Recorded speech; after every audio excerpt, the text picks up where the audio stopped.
Students, and welcome to week 5. I wanted to give you a little overview of what to expect this week and next. This week you have 2 main assignments. The first is the essay test, and actually that is due after the discussion board because your initial discussion board post is due Wednesday and the test is not due until Sunday.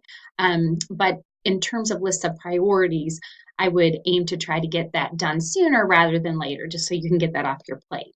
It is an all essay test. There's just 3 questions, one reflective of each chapter in your book 1, 2, and 3.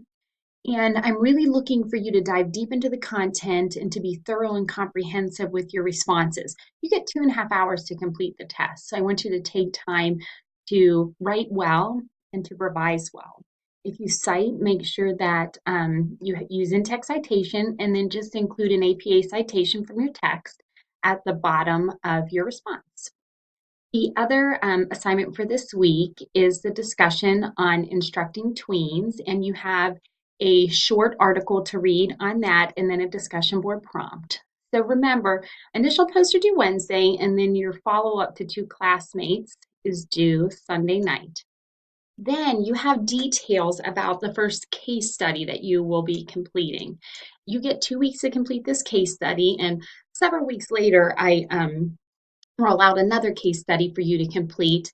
And these are just really interesting, and they're based on real life happenings, though the schools within the case study have been altered so that they're fictitious, and we want to respect confidentiality.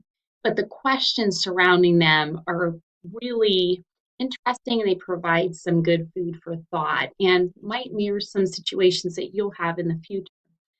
But the first case study deals with middle schoolers being able to evaluate their teachers and the implications that that might have on instruction. So you're going to examine questions surrounding that.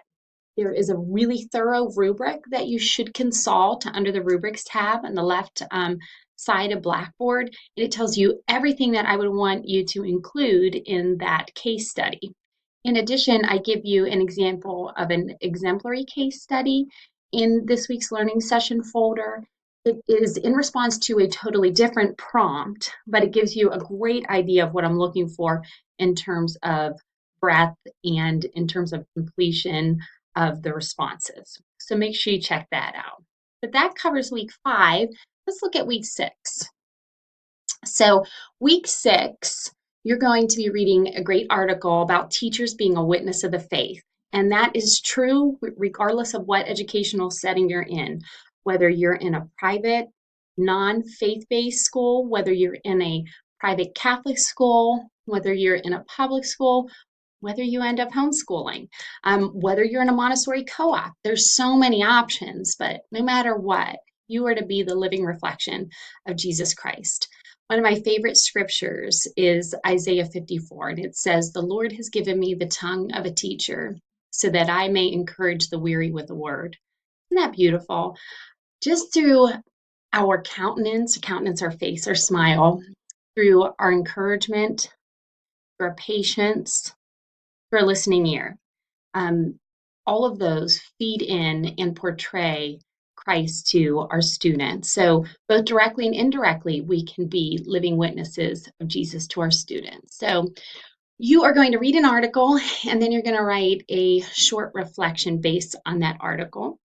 And then you're going to read another selection from Hard to Handle Parents, and you're going to create a discussion, you're going to respond to a discussion prompt in response to the reading that you did that week on Hard to Handle Parents. You'll submit your case study at the end of week 6, and you will read about the first performance-based project that you're going to be completing. I'm not going to get into too much detail about the first performance-based project because what I will do is send out a new video at the beginning of week 7, really unpacking that more for you. I think you have enough on your plates right now, but know that I'm always here. You can contact me via email or feel free to come in during office hours if you just want to sit down and chat. But no, I'm praying for you, and I'm always here to help you in any way. God bless.